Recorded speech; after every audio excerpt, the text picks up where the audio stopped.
My name is Amanda Christine Benauer Dominguez. It's a mouthful. My mother is Miss Jennifer Redmond somewhere out there, and Shane Redmond is my daddy. My daddy was diagnosed with cancer in 1999, melanoma skin cancer. It's the black ribbon. I was only 3 years old, and my brother was only 1 year old. It was a very long time ago, so obviously, unless I was a super genius, I don't remember it. Then he was cancer-free for about 5.5 years, and I don't like to talk about this very much, but nobody does. It's difficult to think about, really. But his cancer came back. Cancer hurts and affects so many people. We all know cancer is awful, and we all know that nobody likes it. We're all here because we have hope, right? We all want cancer gone, and we are here to celebrate, remember, and fight back.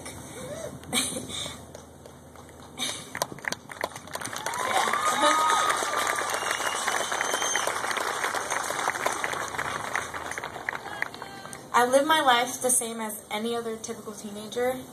I'm only 14 years, 11 months, and 339 days old, and I'm going to be a sophomore in high school. Yes, I counted. I remember the day my mom and dad told me about his cancer spreading. He has 4 tumors in his brain now. It was December 10th, 2010, and my mom pulled me out of school, and my 2 little brothers, Bradley and Corey, were already in the car. I knew something was wrong because she was crying. She drove us to Keating, the baseball fields, because it was quiet and nobody was there. And there she told us the news. We all started crying, but then they made us laugh by calling us wimps, which made us start being silly.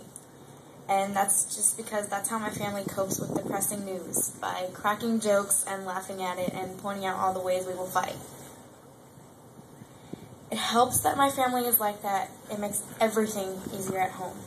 If you walk around moping and sad, it kind of makes it worse. But by being able to talk about it and accepting it makes it easier for all of us to deal with. We are pretty close as a family in whole. Altogether, my dad has had cancer in his calf, back, abs, lungs, and in his brain. And through it all, we've handled it very well, in my opinion. It takes a great sense of humor. Everyone is telling us how we are such a strong family, and we just say thank you, but we're all really thinking, we know this. If we weren't a strong family, people wouldn't tell us how awesome we were as often as they do. I personally get strength from my parents because they don't let it bring us down. We don't stay all depressed at home. We try to live as any other family would. I think my family and everyone else's family who is dealing with this has to be strong and supportive and caring. And anyone who is willing to do anything for the person with cancer and helps out with anything they need is a caregiver, and there can be more than one. I honestly didn't consider myself a caregiver, at all, but I am.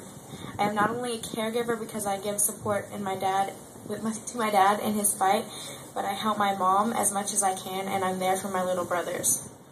I am here to support my family emotionally and help out when my parents need it, and help with every little thing I can. And yes, the natural teenage attitude is annoying sometimes, but I try to suppress it.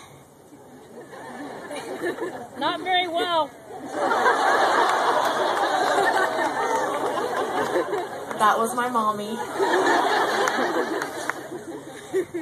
I've sacrificed a lot because of cancer, mostly time with my parents. They missed one of my little brother's birthdays because they were in Riverside for treatment.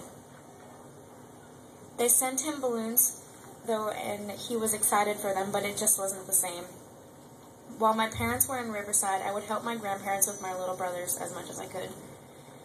I think Relay, although setting up for it is crazy and stressful, but the outcome of money raised is totally worth it. And being here at Relay, even though it's uncomfortable to be emotional for some people, it should make them feel good to know that they are here supporting other people along with people you know personally. Relay for Life helps me feel like I am helping other people along with my family. What we are doing is amazing, and we are all celebrating, remembering, and fighting back to save lives and have more birthdays. Thank you.